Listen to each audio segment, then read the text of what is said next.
Hello, Next Big Idea podcast listeners.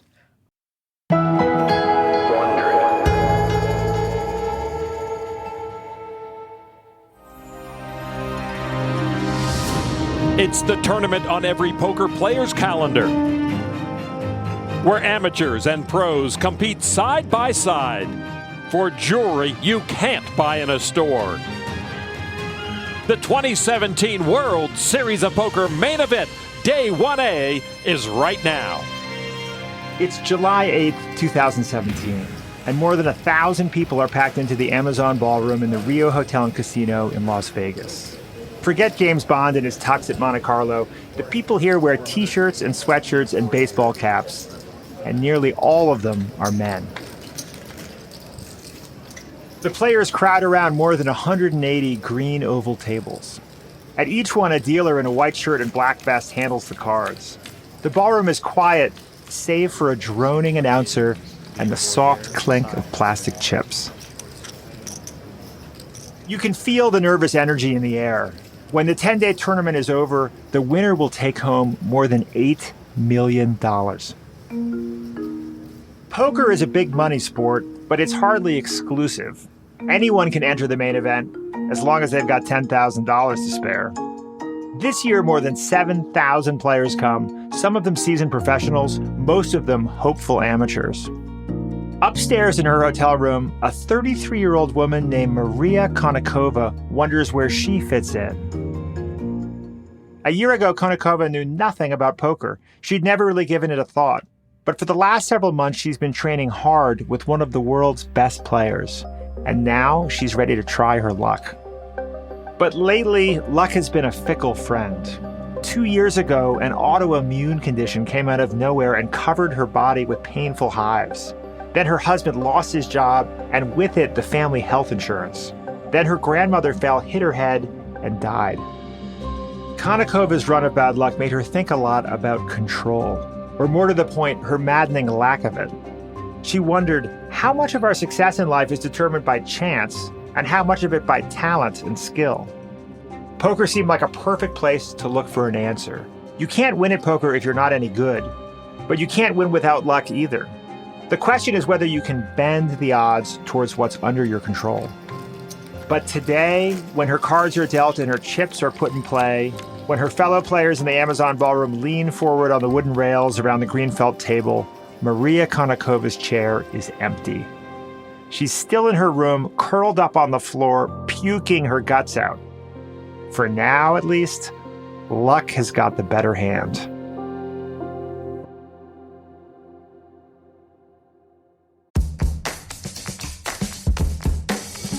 Hey you, I'm Andrew Seaman. Do you want a new job? Or do you want to move forward in your career? Well, you should listen to my weekly show called Get Hired with Andrew Seaman. We talk about it all, and it's waiting for you, yes you, wherever you get your podcasts. From Wondery, I'm Rufus Griscom, and this is The Next Big Idea. I founded the Next Big Idea Club along with authors Malcolm Gladwell, Susan Cain, Daniel Pink, and Adam Grant to connect people to some of the boldest new thinking shaping our culture and our future. Each week on the podcast, we bring you one idea with the power to change the way you see the world.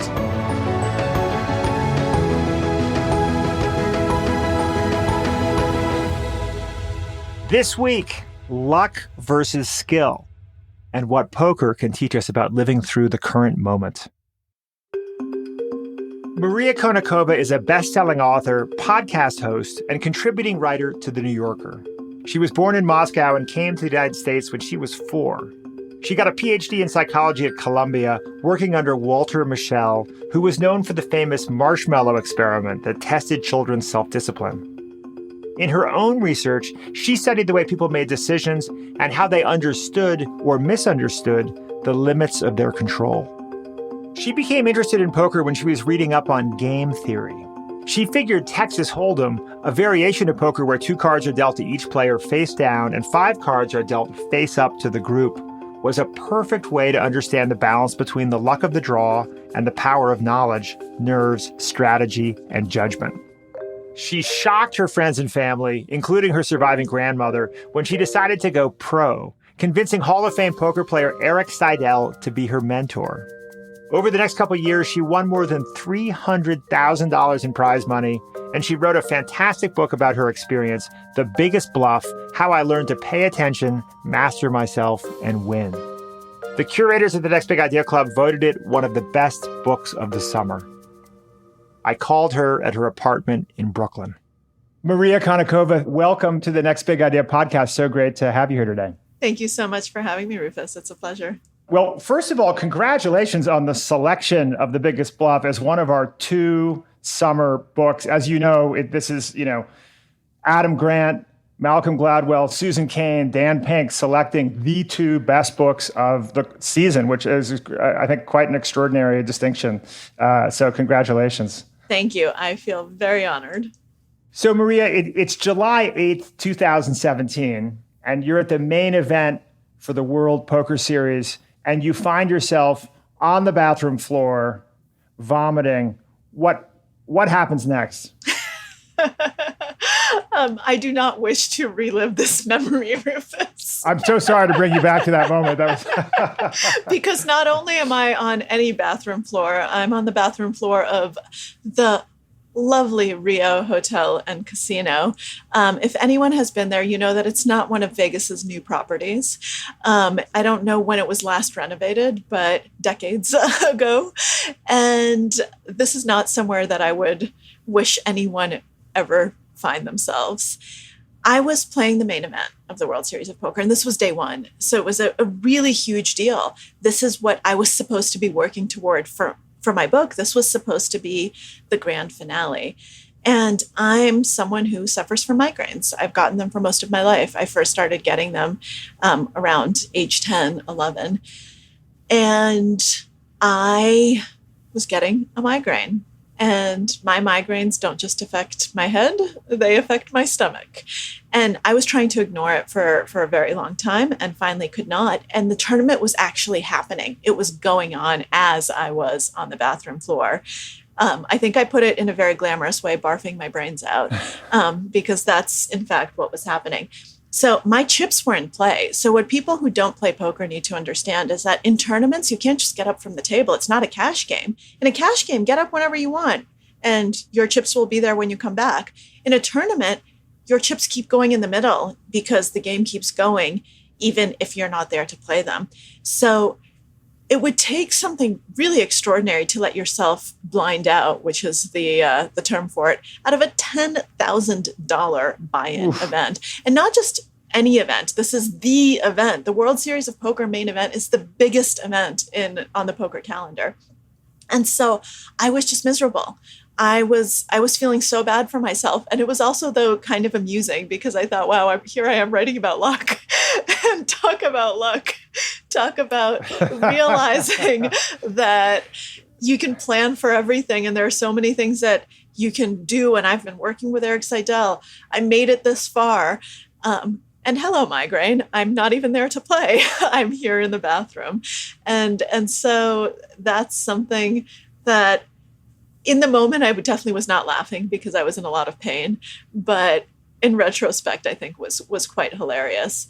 I don't know when I knew that was going to be the opening scene of the book, but at some point I realized that it was also going to be a great opening scene. I did eventually manage to stop throwing up and make my way back to the table and finish playing for the day. And I made it to day 2. So despite the migraine, I made it to the second day of the tournament. But had I had it to do over again, I would not have the migraine. Well, you've written a book about risk, told through the lens of poker, and the writing of the book itself strikes me as something that was a meaningful risk for you, right? I mean, it was a gambit. You took a year out of your life, you distressed your grandmother, and you crashed this very male-dominated, insular world of poker. So a risky book about risk. This is exactly right. And it ended up being more than a year. So it ended up being a really huge departure for me. And at the beginning, I think it's really important to note that I didn't know anything about poker, zero. And so I also didn't know if I was going to be any good at it. I didn't know at all what was going to happen with this journey. I had no expectations. A lot of people ask me, were you planning to be, were you going to work hard to win something? No, I mean, I didn't even know if I was going to be able to play at any sort of decent level. And I also didn't know if I'd enjoy the game, if it's something that I would come to feel strongly about one way or the other. I did know that I had a really nice thing going at the New Yorker, and that I'd been writing articles that people had liked, and that if I did this, a lot of people warned me that I shouldn't do it because my name would be out of the limelight. People will forget about you. A lot of writer friends said, "What are you doing?" And as you said, my grandmother was not entirely happy with this choice either. So it was definitely one of the riskiest things I've done in terms of my career, because I just kind of put everything on hold and decided, you know what, I'm gonna try this. I'm gonna see if it happens. And the book is a total departure for me. I am not a first person author. I am someone who reports about other people and who writes about other people. I don't write about myself. And this was going to be a memoir, and it was going to be the most personal thing that I'd ever done. I was terrified that people wouldn't like my voice, that they wouldn't like hearing me, and not journalist me, but actual me, the actual stuff that happens inside my head. So it was scary on every single level. And that's why I knew it was the right thing to do. You get the sense reading the book that you really, nobody could have guessed, right, that you would end up becoming a top professional poker player. You ended up winning over $300,000 in prizes. Had I told you this, in the early weeks of your embarking on this, you probably would have fallen out of your chair. You had no idea that it was going to have this kind of outcome. Absolutely not. And I couldn't have had any idea. And the first thing, it's funny. So I approached one of the best players in the world, Eric Seidel, to coach me, because I don't know anything about poker, or I didn't at the time, but I do know something about learning. And I know that one of the best ways to learn is to find a mentor, find someone who's really, really good at the thing you want to learn, and let them teach you. Follow them, see what they do, just be a fly on the wall. And that's something that I'm good at doing. And so I had approached Eric Seidel and asked him to take me on. And in our initial conversations, he made it very clear that I wasn't supposed to have any expectations. He said, you have theoretically a good background for this. He liked that I was trained in psychology, that I'd studied decision-making, that I'd studied self-control. He said, these are things that are going to be very, very useful at the poker table. But until you sit down, until you are subjected to the pressure, until you actually have to perform, we don't know if you're going to be able to think in that way, in that environment. We don't know if you're going to be any good at this, because it's very difficult to predict. He said, you have some of the building blocks there, sure, but you can't go into it thinking, I'm going to be good. So let's talk about how you arrived at this project, because it wasn't so much an interest in poker, right, that got you in as much as it was an interest in the role that luck plays in our lives. And you open early in the book, you tell us about how challenging the year 2015 was for you and your family. Yes. For me, as you mentioned, it was much more about what poker could teach me about chance and about skill. And the reason that I had started wondering about it was because I had had a really bad year, which started off with me just having a really big health scare, some sort of autoimmune condition that to this day has not been diagnosed. I just had blood readings that were off the charts with all sorts of hormone levels and became allergic to everything. And this was difficult enough to deal with on its own, but around the same time, my grandmother died. And she didn't die from an illness. She died of just a freak accident. She was living by herself, completely independent, strong, healthy, and slipped in the middle of the night when she was going to the bathroom and hit her head and didn't wake up. And so it was very sudden. And it made me really just pause all of these things happening at once. My mom lost her job. My husband lost his job. Just all of these dominoes, one after the other, totally unrelated. And it made me realize that we just take so many things for granted, that we often just think, oh, I'm working hard. And so of course I'm doing well. I'm able to survive. I'm able to pay my bills because I work hard. And so I deserve this. I deserve to have all of this stuff. And that's just not true. I mean, hard work is important and you need to work hard, but that ain't enough. You need to have the skill, but you also need to have chance on your side. You need to be lucky, and that's not something that we think about on a day-to-day basis. Unless things start going wrong, that's when you really start thinking about it. So this challenging year you had helped to trigger this exploration, but you also write about how you've had an interest in the role that luck plays in our lives for many years. And you write about first battling a sense of a lack of control as a child, right? That you first came to the United States. I think perhaps it was in kindergarten that you had these experiences of not speaking the language and feeling out of place, like you couldn't control what was happening. Then you had this extraordinary success, right? You were the first in your family to go to college in the United States. You went to Harvard. You got a PhD in psychology from Columbia, specifically studying the psychology of decision-making under conditions of risk and uncertainty, right, which is extraordinary. Then you make it to the top of the writing profession as a regular writer for The New Yorker. And this triggers a desire to, as you write, to disentangle just how much of where I'd ended up had been my own doing as opposed to a twist of fate. I wanted to know how much of my life I could take credit for and how much was just stupid luck, right? So it sounds like this has been like an enduring interest of yours that has culminated in this book. Absolutely. I mean, there was something that directly precipitated this journey, but it's definitely, I think this book covers themes that are themes of my life, that are things that I've really wondered for a long time. And I do think that, the realization that I had less control than I wanted happened very early on for me, probably earlier than for a lot of people, because I was thrust into an environment where I couldn't do anything because, as you say, I'd left the Soviet Union. My parents did. They brought me with them. By the way, luck, right? Insane luck. Yeah. Something that I had zero to do with.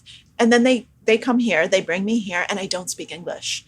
And so I was so aware from day one, especially because I went into the wrong kindergarten classroom as it ended up, which is why I had to start crying. And so I was so aware that our agency is limited. And I didn't want it to be. I wanted to be able to do something about it. And so that is something that's very deeply ingrained, though, in the human mind. Our need for control, our need for agency, our need to actually feel like we're in charge of what's happening. And that's both wonderful, but it can also be a liability because we oftentimes think we're a little more in control than we actually are. And we take more credit for our success. And that makes us judgmental. It means we blame people who aren't as successful, and we say, "Oh, you must have not worked as hard," right. And that's just wrong. It's completely wrong. And so all of these different tensions were things that I'd been wondering for a very long time. And when I was in grad school, I did study decision making, and I saw the illusion of control in play. These overconfident people thinking they had more agency than they actually did. And I thought, it's so funny. I thought, oh, I'm good. I would never fall for the illusion of control because I know, I've known from the age of 4 that I don't have as much control as I think. And it was just not true. It was absolutely not true because obviously, come 2015, I learned that I was just as prone to the illusion of control as other people. And then when that control is taken away, you say, uh-oh. Right. Yeah, absolutely. So I wanted to write about this. I wanted to explore it. And poker actually came up because I started reading about game theory and learned that John von Neumann, the father of game theory, was a poker player. And that not only was he a poker player, but that poker was actually the inspiration for game theory. That he thought that being able to understand and to solve this game would give him a window into the human mind, into strategic decision-making on the highest levels, and that it would really deal with a lot of these questions that I had. You write, to him it represented the ineffable balance between skill and chance that governs life. So he not only identified it as being something that would inspire the whole theory of game theory, but he saw this as perhaps the game that was most closely matched with the challenge of kind of navigating our lives. Poker is a game of incomplete information, exactly the way that life is. So there are knowns and unknowns. There are things that I know, but that only I know. You don't know them. There are things that only you know, and I don't know them. And then we can start guessing at what the other person knows. And of course, there's the information that we both have.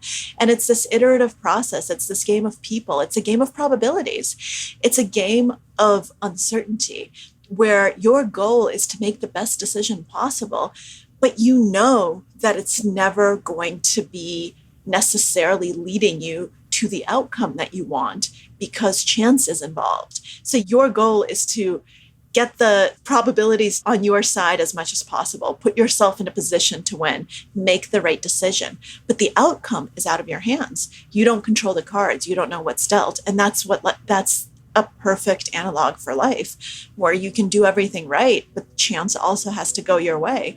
And so in life, nothing is 100% certain. There is no decision that you will ever make where you will know the outcome with 100% certainty. But in our desire for certainty, we tend to overestimate our agency. How do we undo that type of thinking? And how can poker help?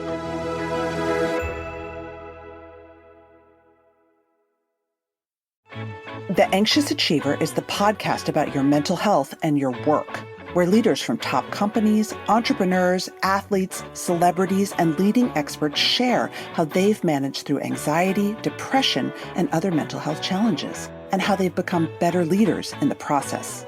You'll laugh, you'll cry, you'll feel seen, and you'll learn great tools and skills. And I guarantee you're gonna look at leadership in a new way. Come find out why we won the Mental Health America 2023 Media Award. Get The Anxious Achiever wherever you find your podcasts.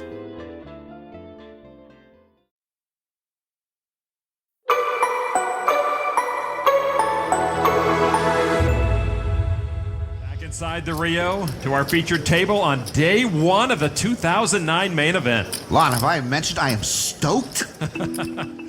A handful of undergrads at Tufts University are watching clips from the 2009 World Series of Poker. They're part of a doctoral student's research project studying the psychology of secrets. And he's firing like he's already got a made hand, 6,800. Yeah, he picked up a straight draw, but he doesn't have a club, he doesn't have a pair. But Lex has enormous pep in his step. And if you're Mwens, you have to worry that Lex check-raised on the flop with a club draw and got there. The researcher in charge is Michael Slepian. Today, he is a professor at Columbia Business School. Back at Tufts, he realizes that old poker footage is a perfect archive of secret keeping. He wants to know, can you tell who has the best hand and who's merely bluffing just by watching? Slepian shows the students three types of footage. One is the TV feed, showing the table and the players' faces and bodies. The second just shows their faces. And the third shows their hands and arms. The students scrutinize the video and see if they can guess the strength of the player's cards. Mwens gives up the best hand. Lex shows the bluff once again and takes the pot the only way he could. Bluffing is central to poker. So is being able to recognize a bluff. The player with the best hand doesn't always win. The player who convinces the other players does. Conventional wisdom says the best way to tell if a person is bluffing is to look at their face. Follow their eyes, watch for forced smiles or twitches or tics. We know this from the movies. The best poker players are the ones with the best poker faces. But when Slepian looks at the data, he finds that the poker face is the least reliable metric of all. It's the hands, especially the way they move, that gives the players away. It turns out it's not just that we're not very good at reading faces. It's also that faces aren't very good at revealing the truth. I was fascinated to learn that the strongest hand wins only 12% of the time in poker. So clearly the bluff is a huge factor. In poker, you don't have to win.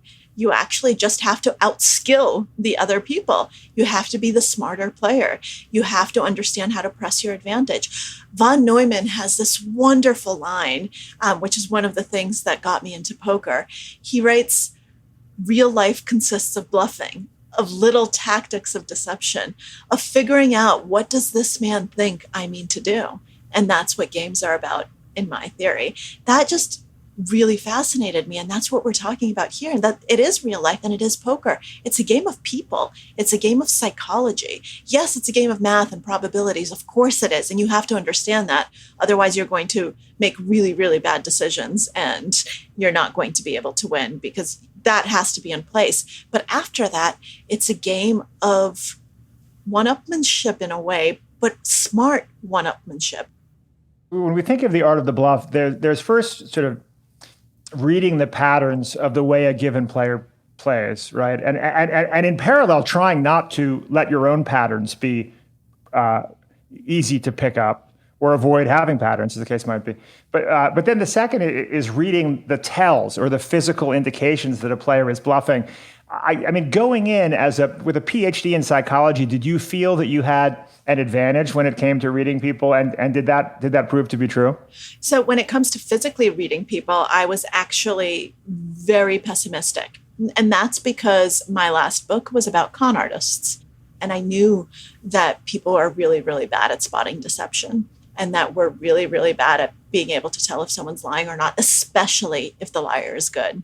And so I came into this thinking that I wasn't going to be able to get a lot physically from other people because I figured that tells just wouldn't have much to do with it because there wouldn't be enough there. I was wrong on two fronts. Front one, there actually are more tells than you think because not all poker players are as good at lying as con artists, right? So some people are not actually as good at what they do. They're uncomfortable. They're amateurs. They're not quite sure what's going on. I was a tell box at the beginning. So if you're lucky enough to get to sit down with bad players, you'll be able to pick some stuff up. Then the second thing that I didn't realize was that people had actually been analyzing body language for a very long time. And one of the reasons that I didn't think I'd be able to do this is I know that you need a huge sample size, that you can't just decide that, oh, this person, his right eyebrow twitches, he must be bluffing. No, you'll need to observe that thousands of times, and then you'll be able to come to some sort of conclusion. But it turns out there are people who actually study this. And I'd just never been interested in that before because that's not very applicable. But I came across the work of Michael Slepian, who's a psychologist at Columbia University, who studies not deception, but secrets. So interesting. It is fascinating. People who keep secrets. And he was just breaking his brain trying to figure out how do you study this well? Because it's really hard to design studies in a way that actually will then translate from the lab to the real world. And then he realized he didn't need to. That there was a game called poker where people have a secret all the time. What are my cards? It's something that's secret because I'm not going to tell you. I'm going to try to keep it from you and I'm going to try to conceal it. And so he had perfect material and he ended up doing all of this work for me where he analyzed all of these videos to try to figure out, can you tell if someone is strong without actually being able to see their cards? And he had a bunch of students look at videos and he just asked them, does this person have a strong hand? And are his cards strong? And I say his because every single person here was male. Poker is 97% male, 3% female. So chances are, if you're looking at a poker table, there will not be a female seated there, unfortunately. I hope to change that, but that's the current reality. And so he had 3 different conditions. One, people just looked at unaltered video where they saw someone playing the way that it was broadcast on television, and so they could see everything: the face, the body, and the poker table. And then he had people just look at faces. And then he had people just look at hands and arms and you couldn't see the rest of the person. And what he found was that in the unaltered video, people were bad. It's exactly what I had learned with con artists, 50-50. Not better than chance at being able to tell if someone is strong or not, if they're lying or not, if they have a secret or not. If they looked at faces, they became worse than chance. The face screwed people up. Everyone thinks that you're supposed to stare people down. That's not true because people are typically really good at controlling their face. And you have to control your face all the time. If your face showed every single emotion you were feeling all the time, we'd be in a world of hurt when it comes to social interactions. Can you imagine if your face actually expressed what you thought about every single person you saw? That would be a nightmare. Oh, hey, how nice to see you. Oh my God, I hate this person. And so what ended up happening was the faces screwed people up because they were looking at the wrong things. They were using biases such as, oh, this person has a wide jaw that looks trustworthy and the slant of their eyebrows looks trustworthy. Because it ends up that we look at cues like that all the time, totally subconscious. We don't realize we're doing it, but we do it. And so they became worse than chance. And then something really interesting happened when they just looked at the hands and the arms. All of a sudden, they became better than chance at guessing whether someone was strong or not, even if they didn't know anything about poker. And it turns out that there's a lot of information in the hands, in the way that people handle chips, in the way they handle cards, in the way they bet, in their motions. And once I learned that, it makes a lot of sense for a lot of reasons. First, I mean, our hands have a pulse, which shows heart rate, right? They sweat. So there's actually skin conductance. That's something that psychologists use all the time to look at stress. We don't have as much conscious control over those two things. And we're not paying attention to them. I mean, I talk with my hands all the time. I'm not nearly as conscious of what my hands are doing as I am of what my face is doing. And if you're not conscious of something, it means it might be giving off information.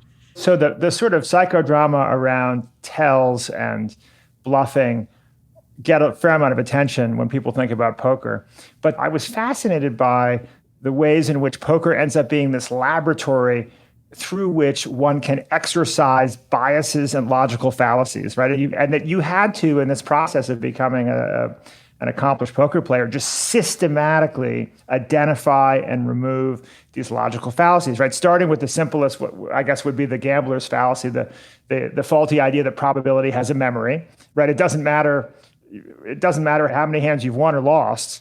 That in no way affects your next hand. It's like the simplest thing, but as Kahneman has said, you can be aware of biases and yet you continue to participate in them, right? It's harder than it looks. Absolutely. Kahneman, I'm glad you mentioned him because he's actually very pessimistic about our ability to eradicate a lot of these biases because he says, hey, look at me.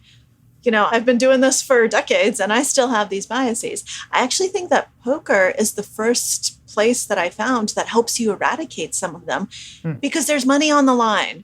You're actually getting immediate feedback, which doesn't happen normally. And that feedback translates to your bottom line. It hurts. And that's one way that really motivates us to learn. So all of these biases that I knew about theoretically and that I thought I wasn't really prone to, all of a sudden, I was forced to admit them in myself, which isn't pleasant. I think that's one of the reasons why they're hard to eradicate, because it's, for a lot of them, it's not a nice thing to actually realize, hey, hi, this is in your head. This is how you actually see the world. You're not an exception and you haven't become better. But now you have to, because otherwise you're going to keep losing. And not only do you have to acknowledge it, which is the most important step, but then you need to actually fix it. And if you don't fix it, if the bias keeps happening, you're going to keep losing and you're going to lose all your money and you're not going to be able to play this game anymore. And that is such a powerful motivator. I'd venture to say that not losing all your money is a powerful motivator even beyond the realm of poker. So is not being humiliated, not being outsmarted, and not letting your friends and family down. But all those things are bound to happen at least every now and again. So how do we learn to learn from failure?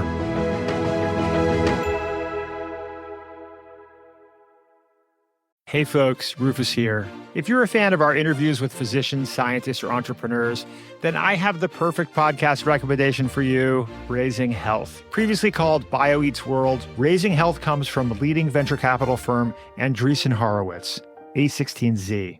Each episode, Raising Health dives deep into the heart of healthcare, biotech, and AI with A16Z General Partners. Along the way, they explore the real challenges and opportunities in health and biotech entrepreneurship. Not to mention, you'll hear raw insights and actionable advice from notable guests like Omada CEO and co-founder Sean Duffy, and AI expert and In-Sitro CEO Daphne Kohler. Don't miss out.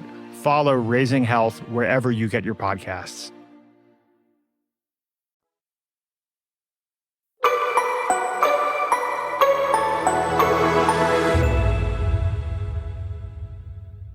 In order to get good at playing poker, Maria Konnikova had to lose a lot.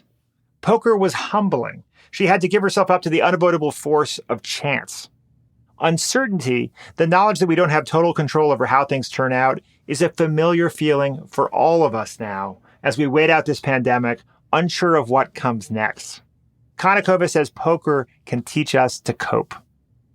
I love the example of you're sitting down and looking across the table at a guy who's jacked with big biceps, and he's wearing a tank top, and he's got tattoos all over his big biceps, and then perhaps to his right there's sort of an elderly gentleman strumming his chin. And through the course of playing, you realize that you came into the hand with a set of assumptions about the level of aggression that you might or might not see from people that fit these descriptions, right? You love bringing me back to my painful moments.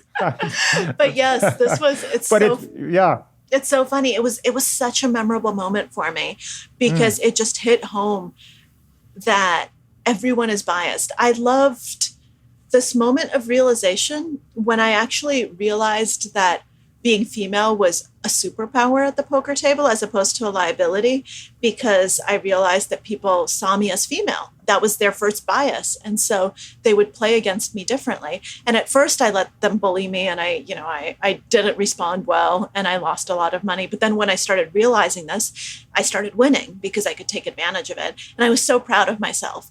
And then we come to this moment that you just described in Monte Carlo, my first major international tournament. And it just blew up in my face because I realized this was the opposite of that, when I realized that I do the exact same thing about other people. And I was very mad at myself. So when this tattooed guy sat down at the table, his head was shaved. I mean, I don't want to understate how big his biceps were. I mean, this guy was jacked. And he sat down, and I'm like, aggressive bully. You're someone who's going to try to bully me because I'm a girl. I'm going to get you. I know exactly what you're up to. And so I ended up, within 10 minutes of his sitting down, I ended up making a horrible decision because I thought he was bullying me, and I lucked out. So this was one of those situations where I made a horrible decision. We got all our money in before the flop. The flop are the first common cards that come out. So just based on each other's cards, or what we guessed each other's cards were, we got all the money in the middle. And I had a hand that was so much worse than his, it wasn't even funny, because I'd been bluffing because I thought he was bluffing, but he wasn't bluffing. He had an incredibly strong hand, and I won. I lucked out. I hit my miracle card, and then he was knocked out of the tournament shortly after and left. And someone else at the table just looked at me and said, "Are you insane? This is one of the most conservative players out there ever." It turns out that he's a professional player, and everyone knows that he's what's called a nit, someone who only ever raises with the best hand, and not someone who ever bluffs like that. And I had no idea. It was one of those oops moments. And then the little older guy who's, stroking his chin, I made horrible mistakes against him too, because I thought, oh, you're never going to bluff. You're this really nice older man. He asked me to take a picture for his grandson, so that he could send it back to him. And he said he was there from Siberia. I mean, all these things. I was like, this guy. So I ended up making a huge fold to him, folding a really big hand, because I was like, he can't be bluffing. He must have me beat. And you should have seen his face when he just gleefully turned over the bluff. So by the way, he didn't have to. So when someone wins a hand, they don't have to show what they had. They can just take the money. Right. If someone everyone folds, else has yes. folded, right? And I folded, so he didn't have to, but he wanted to show me. He wanted me to know that I'd gotten him, there's a little level of extra nastiness to that. One of the fascinating themes in the book was your wrestling with some stereotypes and biases related to your being one of only 3% of poker players are women. You said, so it's very unusual to have a woman at the table, and people were doing all kinds of horrible things, referring to you dismissively as a little girl, and many much, much worse comments, right? And you figure out how to eventually play those stereotypes to your advantage, right? Because basically biases are points of weakness for people fundamentally, right? But there's also this incredible journey that you describe about having to sort of confront and perhaps change in some ways the ways in which you felt that you personally had been socialized to be more passive as a woman. And you refer to research by Hannah Riley Bowles at Harvard's Kennedy School of Government, which shows that women are penalized both by men and by other women when they ask for more money in a negotiation. So actually making choices to present yourself in a more passive way is not irrational. Yeah, it's not irrational at all. It's actually the most rational thing we can do, because the same traits that are seen in a positive light if you're male are seen negatively if you're female. And I was very aware of that. I'd written about it. I'd done research on it. I did a New Yorker piece where I followed a woman who'd lost a job offer. She got a tenure track position in a philosophy department in a liberal arts college in upstate New York, and had sent an email asking about some of the terms of the offer, not even asking for more money, just asking about some clarification. And the offer was taken away. The college said, well, it ends up you're not a great fit after all. And I can't see that happening to a man. And so I was very well aware of this, but I thought that I hadn't internalized a lot of these things myself, in the sense that I thought that I could be assertive, that I could stand up for myself, that I had a backbone. And I was forced to acknowledge, when I started playing poker, when I was put into this hyper male environment where people were very aggressive and were out to win because it's poker, I had to realize very quickly that it applied to me. It didn't just apply to other women. And that I had been socialized, and that I didn't really have nearly as much of a backbone as I thought I did. I'd let myself be bullied. I would fold because I didn't want conflict. I'd be like, okay, I guess you're stronger than I am. I'm just gonna fold my cards and sit here quietly. When I had good cards, when I knew I had the best hand, I wouldn't bet as aggressively as I otherwise would have, because I didn't want people to dislike me. I didn't want them to think, oh, that's that bitch who always raises me. I wanted them to think I was nice. Yeah. It's amazing how personal and emotional the journey is for you. And you talk about a period of time when you went and worked with a coach to help you understand what was triggering emotional responses. And I think you actually kept a chart of like writing down, what kind of comments or moments or whatever had caused what felt like an emotional response that might negatively affect you really want to have this sort of dispassionate level of equipoise, understanding what you can and can't control, avoiding grandiosity on the one hand or self-pity on the other. And that sounded like a very kind of personal journey to figure that out. It was incredibly personal. And yeah, I have an Excel spreadsheet that my mental coach, Jared Tendler, made me keep, that at first I poo-pooed and I thought, I don't need this. I don't need to keep track of it. But actually, yes, you do.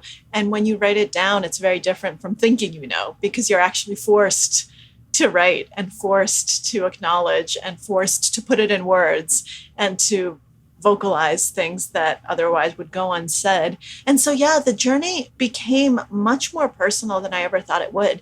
I got into poker to understand skill versus chance. So I knew it was going to help me with probabilities. I knew it was going to help me with kind of strategic decision making. I had no idea that it was going to help me with my own emotional landscape, that it was going to force me to deal with who I am as a human, because I didn't know enough about the game. And yet it did. So let's talk about what you think we all can learn from poker that can be applied directly to our lives. What comes to mind when you think of some of the pragmatic lessons people can learn from poker? I think the single most important one is something that we've already talked about, but I think it's so important that we need to reiterate. And that's learning to separate process from outcome. Learning that outcome is not actually a proxy for process, that you need to be focused on the things that are actually controllable. It's so easy to never learn that lesson. It's so easy to take credit for good outcomes. And it's so easy to blame something else, to blame the environment for bad outcomes. Poker is such a powerful corrective for that. And that's so important, both in terms of your own life and your own decision quality, but also in terms of how you judge other people. I think it'll make you a kinder and a better human being if you realize that process is not outcome. Yeah. Poker teaches you intellectual humility in a very real way, because you start to realize just how powerful uncertainty is and how much you have to respect it. And you become so used to calibrating your level of certainty that it does bleed over into life. And yes, I mean, people sometimes think it's weird when I do this, but all of my friends have come to appreciate it because, I mean, if we're not in COVID and we actually are going out and seeing people and doing things, it's actually really nice if someone says, oh, I'm about 70% sure I can make it. That's really helpful. Right. Absolutely. Instead of saying like, I'll definitely be there. Yeah. Right. There's it's a big not always between... in my experience, that's not always received well when you say, but you're right. But it's much more helpful. I'm glad you brought up COVID because it strikes me that this epidemic is a kind of collective reckoning with our lack of control, right? We're all, as you said, humans hate uncertainty, right? We're very uncomfortable around uncertainty, and we've all been forced to deal with a really unprecedented level of uncertainty for many, many months now. No one wants to release a book during a pandemic. It's not optimal. On the other hand, your book is really meaningfully about how we deal with a lack of control. And in that sense, it feels very timely. Absolutely. Which, I mean, it brings me to the title of the book, The Biggest Bluff, which is the bluff that we have to tell ourselves. It's not actually about bluffing in the poker table. It's about bluffing in life. It's about looking in the face of this uncertainty, looking in the face of all these things we can't control, understanding that and saying, okay, I'm going to take back control all the same. In the face of this, I'm going to bluff myself and tell myself that I have a little more internal locus, right? I have a little more control than I actually do, because that's the best thing we can do to keep going, to make the most of our lives, to make the most of our choices, to be, I think, the best version of ourselves. And rather than being a hopeless, nihilistic lesson, it's a very hopeful, positive one. Well, Maria, thank you so much for your time and for sharing all this with us and for sharing this book with the world. I hope your grandmother eventually appreciates that this was a great exercise. I hope so, too. And we can't wait to see what you do next after this chapter. Thank you so much. It's been an absolute pleasure, Rufus. Thank you for having me.